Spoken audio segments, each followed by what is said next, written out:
आज नीलगिर उपजिलापाल कार्यालय सम्मुखें नीलगिर युव समाज तरफ एक विशाल गणधारणा होइछि।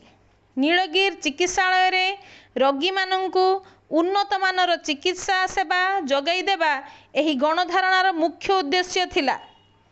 विभिन्न समय रोगी चिकित्सा अवहेला जोगु रोगींकर मृत्यु होवा सह रोगी माने हंतसंत होई आसुछंती।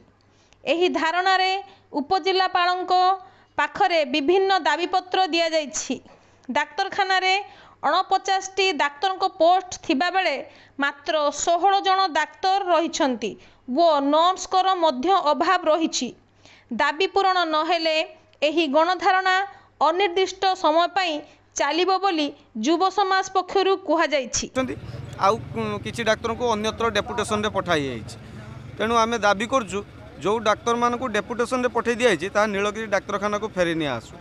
आउ एठारे सर्जरी मेडिकल शिशु रोग विशेषज्ञ से एटी स्थायी नियुक्ति मिलू।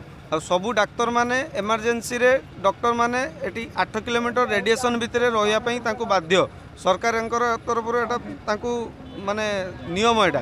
किंतु कौनसी डाक्तर एटी रोना 8 किलोमीटर रेडिएशन भितर कौन 10 किलोमीटर 15 किलोमीटर रेडिएशन भितर रोना समस्ते बालेश्वर जावासवा कर जहाँफल कि जड़े एमरजेंसी रे रोगी जड़े आसिले राति अधीरे आसिले संगे संगे बालेश्वर रेफर कर दिया। देखो आम तो पदक्षेप सेमती कौन आम हाथ तो किसी ना जहाँ अच्छी प्रशासन हाथ में किंतु आम एति करूँ जिते पर्यंत आमर दाबी किसी पूरण होना आम से पर्यंत धारणा देवु।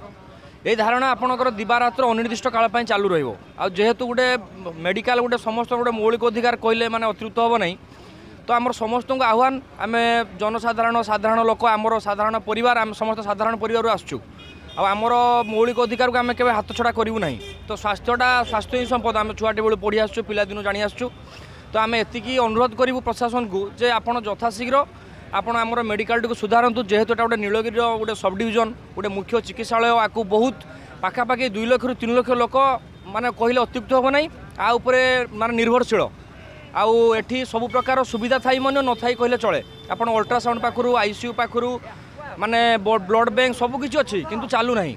आम पाखे टेक्नीशियन अभाव डाक्तर घर अभाव स्टाफ नर्स नाहांती सामान्य नर्स 2-3 जन को लेकिन आम मेडिकल चलती सिक्यूरीटी गार्ड जगियापाई अच्छा बेल पड़े से ट्रिटमेंट कर जो बहुत दिन पर नीलगिरी गोटे बड़ समस्या नहीं कि जोटा कि डाक्तरखाना समस्या ये गोटे सब डिविजनल हेडक्वार्टर ये 48 डाक्तर अच्छा 15 जन से 4 जन जाइए डेपुटेशन रे ये जो अवहेला चली से छुआ मैंने युव समाज आज नीलगिरी आंदोलन को लेते से धारणा देते ये आंदोलन तांकर एतिकी नुहे आहरी तीव्रतर हम जदि सरकार लोक को प्रकृत में स्वास्थ्य सेवा देवाई ये व्यवस्था न करती ताहले निश्चित भाव में आंदोलन भयानक हम और युवक मैंने जो आंदोलन करेंगे से आंदोलन सागर आम समस्त नीलगिरी जनसाधारण आसवा आम पुआ मैंने जिते सरकार डाक्तरखाना चिकित्सा विरुद्ध स्वर उत्तोलन कले आम बाप मैंने समस्त नीलगिरी आसिक सहयोग करवा।